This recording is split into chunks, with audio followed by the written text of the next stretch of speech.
वंदे मातरम विद्यार्थी मित्रों, wisdom international e learning school में आप सभी का हार्दिक स्वागत है। आज का हमारा विषय है हिंदी। कक्षा 7 विषय हिंदी, विषयांक कथनी और करनी, भाग 1। इसका साहित्य प्रकार है निबंध। विद्यार्थी मित्रों, कथनी और करनी निबंध को पढ़ने से पूर्व, समझने से पूर्व यह जानना जरूरी है कि कथनी और करनी क्या होती है, उसका अर्थ क्या होता है। तो विद्यार्थी मित्रों, हम सबसे पहले कथनी और करनी का अर्थ जानेंगे। कथनी और करनी का अर्थ। कथनी का मतलब होता है कि जो शब्द हम अपने मुंह से निकालते हैं और उसे पूरा करने का दावा करते हैं। मतलब कथनी का अर्थ होता है कि मनुष्य के मुंह से जो शब्द निकलते हैं, जो वाक्य निकलते हैं, उसे कहते हैं कथनी। दूसरे शब्दों में कहें तो कथनी अर्थात कहना। करने का मतलब होता है किसी व्यक्ति द्वारा किया गया कार्य और उसके कर्म उसकी करनी कहलाते हैं। मतलब कि करने का अर्थ होता है कि मनुष्य के कर्म, उसके द्वारा जो कार्य होते हैं, जो कर्म होते हैं, वो उसकी करनी कहलाते हैं। अर्थात संक्षिप्त रूप में अगर हम कहें तो कथनी अर्थात कहना और करनी अर्थात करना, कर्म करना, कार्य करना। कथनी किसी व्यक्ति द्वारा किसी काम को करने के लिए बोले गए वाक्य होते हैं, जबकि करनी किसी व्यक्ति द्वारा किया गया काम होता है।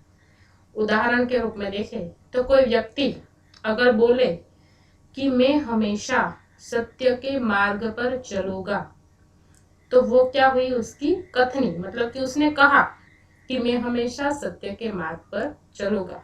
लेकिन करनी कब कहलाएगी, जब वो व्यक्ति असल में सत्य के मार्ग पर चलेगा, तब वो क्या हो जाएगी, उसकी करनी हो जाएगी, उसका कर्म हो जाएगा।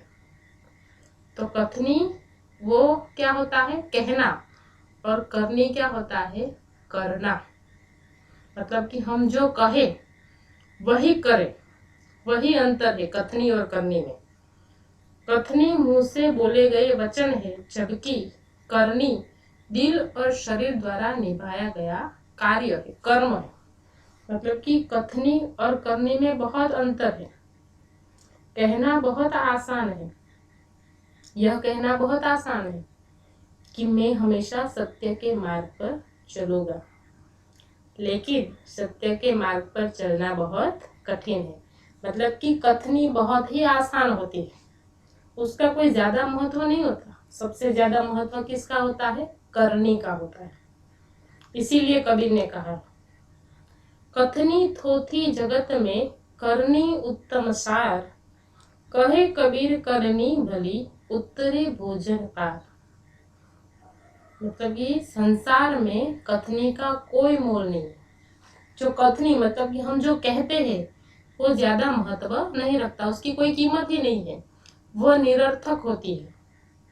कर्म करना सर्वोत्तम होता है। मतलब कि कहना, हम जो शब्द बोलते हैं, जो कहते हैं, उसकी कोई कीमत नहीं है। सबसे ज्यादा कीमत किसकी है, हमारे कर्म की है। इसीलिए कबीर कहते हैं कि अपने कर्म अच्छे होने चाहिए, जिससे महासागर पार करने में कोई कठिनाई न हो।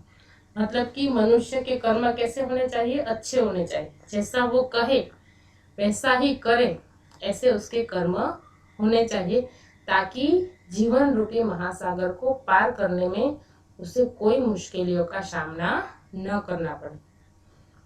तो इस पाठ में भी कई ऐसे उदाहरण हैं जिसमें कथनी और करनी का महत्व, उसके अंतर को बताया गया है। देखो, मानव जीवन प्रभु की अनमोल देन। सभी प्राणियों में मनुष्य को प्रभु ने विशिष्ट शक्तियां प्रदान की है। मतलब कि यहाँ पर मनुष्य की महानता को प्रस्थापित किया गया। क्या कहा गया है कि मनुष्य का जो जीवन है वो प्रभु की अनमोल देन है। इस पृथ्वी पर कई सारे जीव हैं, लेकिन सभी प्राणियों में अगर सर्वश्रेष्ठ अगर कोई प्राणी है तो वो कौन है, मनुष्य।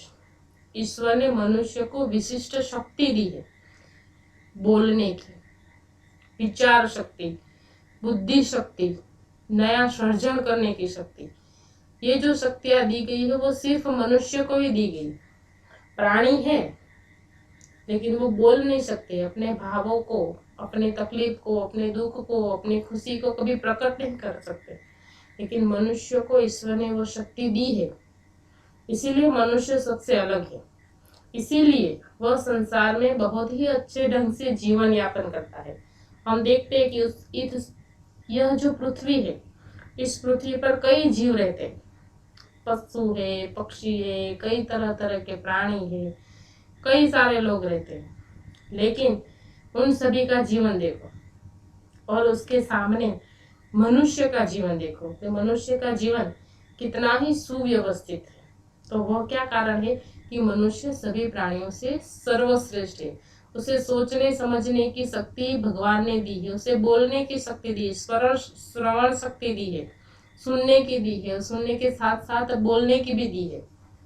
मगर सभी लोग हर समय सही काम नहीं करते। कई बार मनुष्य कहता कुछ है और करता कुछ है। मतलब कि ईश्वर ने मनुष्य को बोलने की शक्ति तो दी है, लेकिन कभी कभी वो जो बोलता है वो करता नहीं है, और जो करता है वो कभी बोलता नहीं है। मतलब कि ये है मनुष्य की बहुत सारी कमजोरी। कई मनुष्य की कथनी और करनी में अंतर देखने को मिलता है। वो कहता कुछ है और करता कुछ है, उसकी कथनी और करनी में बहुत अंतर है। कभी कभी कुछ मनुष्य कहते हैं कि मैं हमेशा सत्य के मार्ग पर चलूंगा, मैं कभी झूठ नहीं बोलूंगा, मैं कभी चोरी नहीं करूंगा, मैं कभी किसी को परेशान नहीं करूंगा, लेकिन वो सिर्फ कहता है, लेकिन फिर भी वो लोगों को परेशान करता है, झूठ बोलता है, फरेब करता है, असत्य के मार्ग पर चलता है। मतलब कि कहता कुछ है और करता कुछ और है। तो इस बात को प्रस्तुत निबंध में उजागर किया गया है। मतलब कि मनुष्य की कथनी और करनी में किस प्रकार का अंतर होता है, वो अंतर इस पाठ में, इस निबंध में प्रस्तुत किया गया है। तो पहला प्रसंग है, फूल तोड़ना मना है। ईश्वर ने मनुष्य को अन्य प्राणियों से श्रेष्ठ बनाया है। हम आगे पढ़ चुके कि ईश्वर ने सभी प्राणियों से श्रेष्ठ किसे बनाया है? मनुष्य को। कई गुणों से उसे संवारा है। मनुष्य के पास कई सारे ऐसे गुण है, बुद्धि क्षमता, श्रवण शक्ति, बोलने की शक्ति, सोचने की शक्ति, बराबर। ये जो सारी शक्तियां है वो सिर्फ और सिर्फ किसके पास है? मनुष्य के पास है। इसका उसे अभिमान भी है, मनुष्य इस पर गर्व भी करता है और अभिमान भी करता है, क्योंकि अन्य प्राणियों के पास वो शक्तियां नहीं है। परंतु स्वयं को गुणों की खान समझने वाला व्यक्ति कई बार ऐसे कार्य करता है जिन्हें वो गलत बताता है। मतलब कि अपने आप को क्या समझता है मनुष्य? गुणों की खान, मतलब कि बहुत ही गुणवान समझता है, और फिर कई बार ऐसे कार्य भी करता है, वो गलत काम करता भी है और फिर उस काम को क्या बताता है? गलत बताता भी है। वो क्या कहता है कि झूठ बोलना पाप है, कभी असत्य नहीं बोलना चाहिए, कभी बेईमानी नहीं करनी चाहिए। ये सारे वाक्य किसके हैं? मनुष्य के। लेकिन फिर भी वो खुद झूठ भी बोलता है, बेईमानी भी करता है, असत्य भी बोलता है, असत्य के मार्ग में भी चलता है, फरेब भी करता है। मतलब कि वो गलत तो बताता है, झूठ बोलना गलत है वो कहता है, लेकिन फिर भी झूठ बोलता है। ऐसा है मनुष्य का स्वभाव। तो कथनी और करनी में अंतर के ऐसे कई उदाहरण हमें रोज देखने को मिलते हैं। इसमें सबसे पहला उदाहरण, तो यहाँ पर तस्वीर देखिए, यहाँ पर एक सज्जन व्यक्ति है, वो क्या करते नजर आ रहे हैं आपको? फूल तोड़। और यहाँ पर क्या लिखा है? फूल तोड़ना मना है। अब ये जो सज्जन व्यक्ति है उसकी कथनी और करनी में क्या अंतर है वो हम देखें। आइए। बस्ती के बीच सरकार ने पार्क बनाने की जगह छोड़ रखी थी। बरसात के मौसम में मोहल्ले में एक सज्जन को उसमें फूलों के पौधे लगाने की सूझी। बात अच्छी थी। एक बस्ती थी, एक सोसाइटी थी, उस सोसाइटी के बीचों बीच सरकार ने, गवर्नमेंट ने एक गार्डन यानी कि पार्क बनाने के लिए जगह छोड़ रखी थी, खाली जगह थी सोसाइटी के बीचों बीच। फिर बरसात का मौसम आया, बारिश की मौसम आई, तो मोहल्ले के एक सज्जन को क्या सूझी कि क्यों ना इसमें फूल और पौधे लगा दिए जाए। तो उसका सोचना बहुत अच्छा था, उसने बहुत अच्छी बात सोची कि खाली जगह है तो फूल पौधे लगाने से वो सुंदर हो जाएगी। तो वे कहीं से पौधे लाए, कतार से उन्हें रोपा, देखभाल भी की, पौधे बड़े हो गए। कुछ दिनों बाद फूल खिलने लगे, पार्क अच्छा लगने लगा। मतलब कि उस सज्जन व्यक्ति ने सोचा कि यहाँ पर क्या लगाने चाहिए फूल और पौधे। तो वे कहीं से फूल पौधे लेकर आए और कतार से, मतलब कि लाइन से उसने रोपा, उसकी देखभाल की और फिर वो पौधे बड़े हो गए। फिर कुछ दिनों में तो उसमें सुंदर सुंदर रंग बिरंगे फूल लगने लगे और पार्क फूलों के कारण बहुत ही सुंदर दिखने लगा। मोहल्ले के लोग सुबह शाम पार्क में टहलने लगे। मतलब कि मोहल्ले के लोग सुबह और शाम पार्क में क्या करने आते थे, टहलने आते थे, क्योंकि पार्क बहुत ही सुंदर फूलों से सजा था। फूल सबको अच्छे लगते हैं। पार्क में लोगों के आने जाने से उन्हें यह लगा कि लोग इन फूल को तोड़कर ले जाएंगे। उन्होंने एक तख्ती के ऊपर यह लिखकर टांग दिया कि फूल तोड़ना मना है। मतलब कि वो जो सज्जन व्यक्ति था जिसने ये फूल लगाए थे, उसको यह डर लगने लगा कि पार्क में अब सबका आना जाना हो गया है, तो कई लोग ये फूलों को तोड़ ना ले। इसलिए उसने क्या किया, एक तख्ती ली और उस तख्ती पर लिखा कि फूल तोड़ना मना है, और फिर वह तख्ती वहां पर टांग दी। आते जाते सब उसको पढ़ते, कोई भी फूलों को नहीं तोड़ता। मतलब कि पार्क में सभी लोग टहलने आते थे और सब वहां से गुजरते तो वो तख्ती देखते जिस पर क्या लिखा था, फूल तोड़ना मना है। तो वो पढ़ते थे और कभी फूल तोड़ते नहीं थे। पर मजे की बात तब सामने आई जब लोगों ने तख्ती लगाने वाले सज्जन को बड़े बड़े सवेरे जल्दी जल्दी फूल तोड़ते देखा। मतलब कि मजे की बात तब आई कि वो जो सज्जन व्यक्ति जिसने खुद वो फूल लगाए थे, उन फूलों को बड़ा किया था, उसकी देखभाल की थी और गार्डन बहुत ही सुंदर बनाया था, और फिर कोई फूल न तोड़े इसलिए उसने क्या, तख्ती लगाई थी कि फूल तोड़ना मना है। लेकिन वही व्यक्ति जब सुबह सुबह फूल तोड़ रहा था तब उसे क्या आई, शर्म आई, क्योंकि वो लोगों को क्या कहता था कि फूल नहीं तोड़ने चाहिए, इसीलिए उसने तख्ती लगाई थी। मतलब कि उसका कहना क्या था, फूल तोड़ना मना है।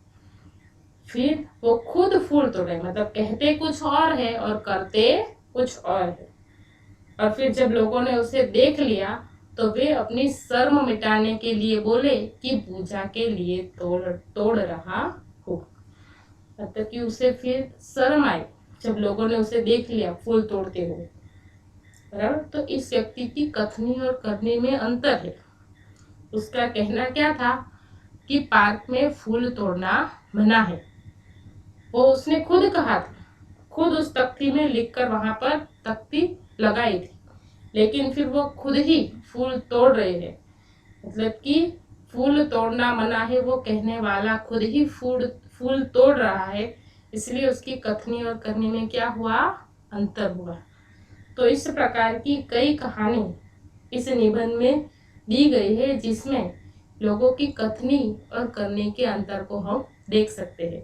तो विद्यार्थी मित्रों, आज हम यहाँ तक ही इस निबंध का अभ्यास करेंगे, फिर आगे की कहानियाँ हम अगले वीडियो में पढ़ेंगे। धन्यवाद।